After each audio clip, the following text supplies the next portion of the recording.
Dear colleagues, a community of children in Socorro, Surigao del Norte is crying for help. These children are our children. Ang pinag-uusapan nating mga bata ay higit sa 1,000 kabataan na nasa kamay ng isang mapanlinlang, malupit at mapang-abusong kulto. Mr. President, nakakahindik po ang ibabahagi ko sa inyo ngayong araw.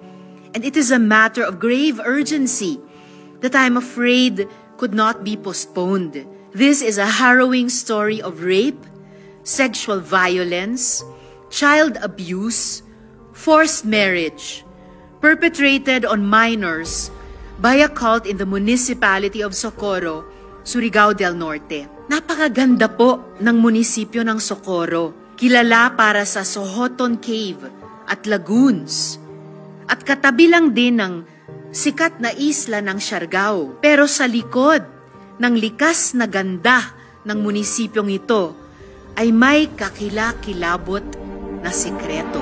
Matagal na ang People's Organization na ang pangalan ay Socorro Bayanihan Services. Kilala ito dati sa pagiging civic organization na nagsusulong ng bayanihan sa munisipyo ng Socorro. Ngunit noong 2017, nag-iba ang hugis at anyo ng organisasyong ito. Ayon sa mga taga-Socorro, kasama ang mismong mayor ng munisipalidad, nagsimula ang kulto noong may isang 17 na taong gulang na bata na ginroom para maging susunod na di umanong tagapagligtas. Kinumpinse ng leader ng organisasyon na itong si J.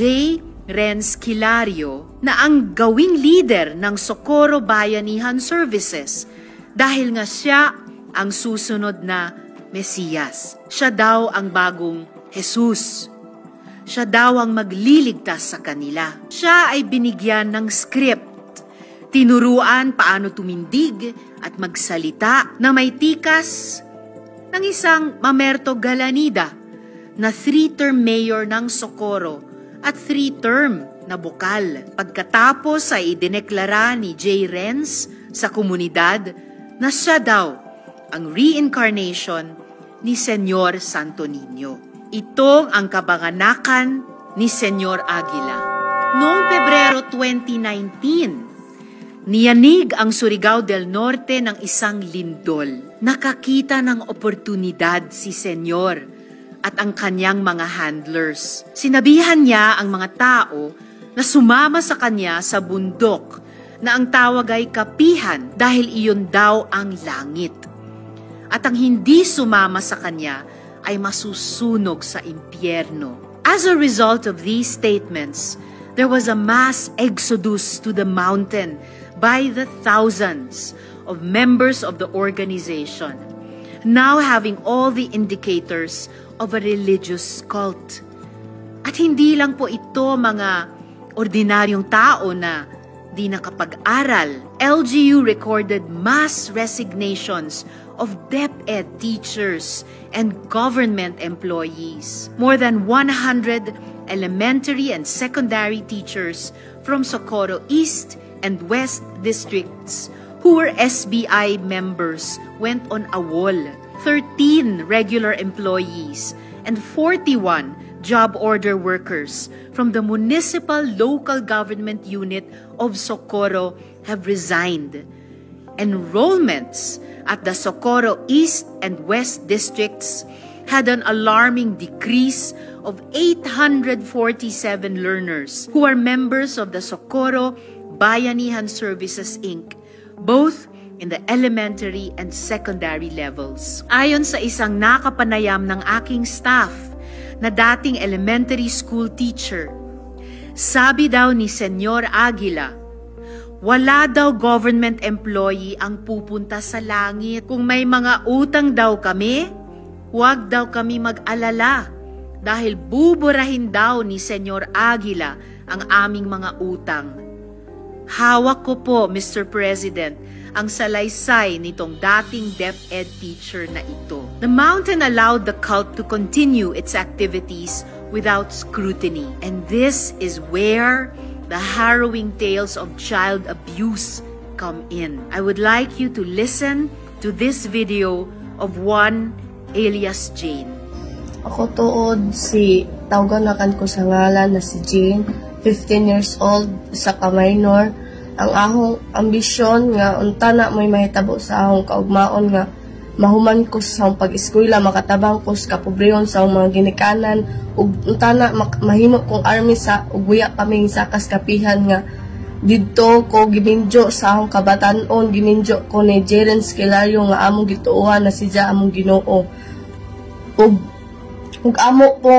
Ug ako pud usa ka minor nga gihanjo ni Jeren Skelario nga makig 6 nga murag feel na ako nga murag girip ko kay sa ijang ka illegal age na unja ako minor pa na ija kong gihanjo sa akong kabata na unta na agahong huna-huna pa na pas pag-eskwela nga dili pa ko maminjo nga makahuman pa ko sa eskwela na ako nga dili unta na ko ingon ani og guya paming sa kaskapihan nga agaho usap pud akong ginikanan giminjog lain bisag na aragang tatay ang kasakit para nako nga giminjo sa jaglain ang nanay sa usap pud ka pamilyado nga unta na sawa paming sa kaskapihan bisag pobre rami malipay ko nga buo mi ang panawagan na unta injuming tabangan nga dili na ko mahibalik sa akong ginikanan kay gusto ko sa akong tatay kay aron na ako'y kaugmaon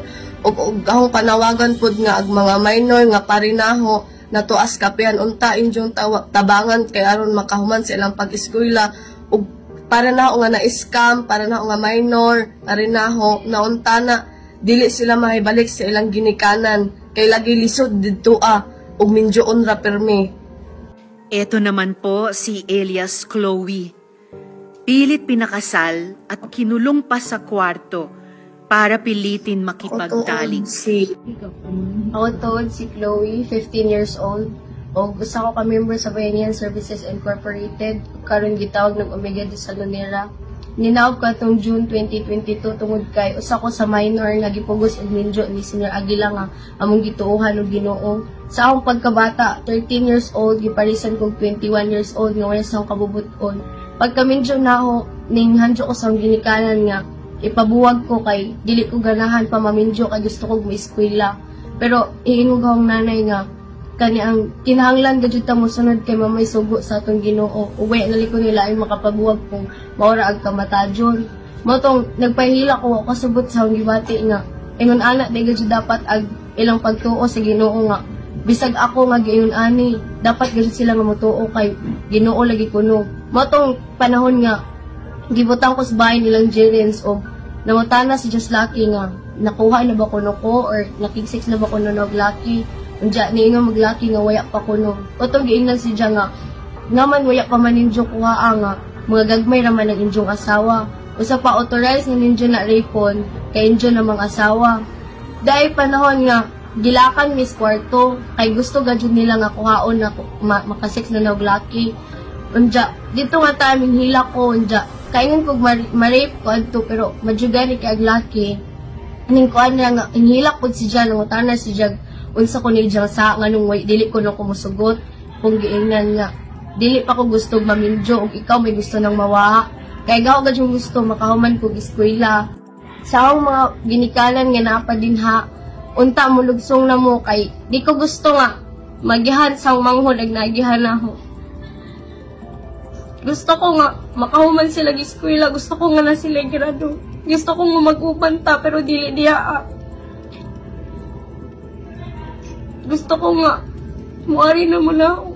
Dili kaya na tadiya mag-uban. May kaugmaon din na. This cult is armed and dangerous.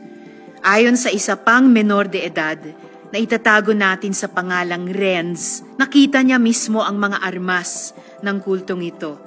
At nakita din niya ang sinasakong armas noong eleksyon. Ako si Renz Abando, 12 anyos ang pangidaron.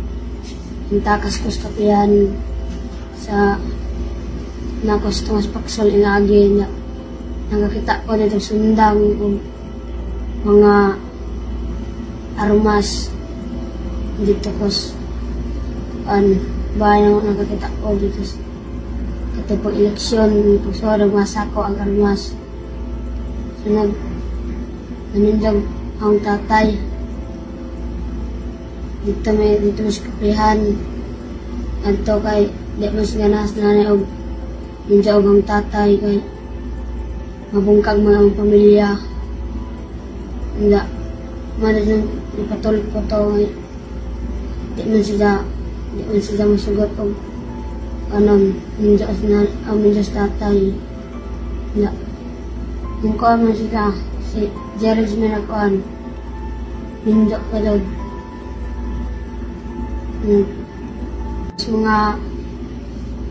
mga amigo na kaya nila makalayas dito sa among giagihan sa una na alisan dito.